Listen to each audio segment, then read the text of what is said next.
name's Andy Reilly. Produce bands, have done for years, and I have a studio down here in Atlanta as well. I actually know someone who works for UniqueSquared, who used to be in a band that I actually did a record with, and also did a bit of live sound with actually for quite a while. And he was working here and asked me to come up and check out some of the gear and stuff, and that's what I've been doing. I think we're going to record all 5 bands, just checking out the PreSonus board there, which is awesome actually. It's the first time I've kind of played with it a lot, and it's a really handy piece of gear. It's very simple to use, especially in a live situation. I've used mobile units before where you've got to have racks of AD units and stuff like that, and this is pretty much built in. Once you've installed the software, you can go anywhere and do anything you want so quickly. Inside we have the 16-channel version of this, and pretty much just recording, I think it's 5 bands this evening, and it's going, I mean, pretty much it took 10 minutes to set up. You know, and it's a venue I've never been to before. The live sound guy here is pretty cool, and he just gave me a list. I wrote the list out, knew where everything was plugged, turned the computer on, turned the board on, ready to go. Obviously you got to set levels and stuff, but apart from that, you're pretty much ready to go.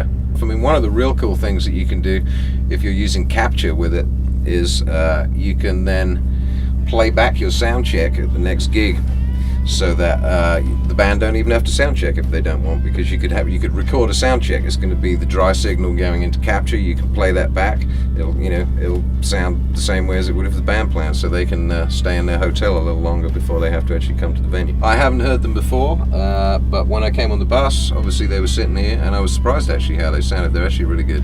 I like them, and they're a perfect size as well. They're not too small, because I think, you have to have them a certain size just so you can get some weight out of the sound, out of the mix and stuff. And quite often you go and there's a pair of little things.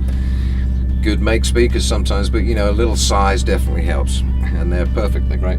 Any room you go into is going to have its own freaky little tones coming out of it. I mean, small rooms and big rooms, and it definitely helps to isolate areas of the room that it's especially with the bigger size monitors. If you've got them up cranking loud, it's going to be banging off the back wall, and if it's made of metal like it is in here, because we're in a bus, it's it's going to be bouncing around. And this stuff definitely you can figure out where to put it, or you can experiment until you could pretty much get a great sounding room out of anything. Pro Tools, I think that definitely the latest version of Pro Tools is awesome. Now it's catching up, and there's so many more features, and plugins are great, and I love 11. The guitar thing is really good. I mean, that one is probably one of the only ones I think that captures the real sound of guitars. You can cheat with that one for sure and sound like a real guitar amp.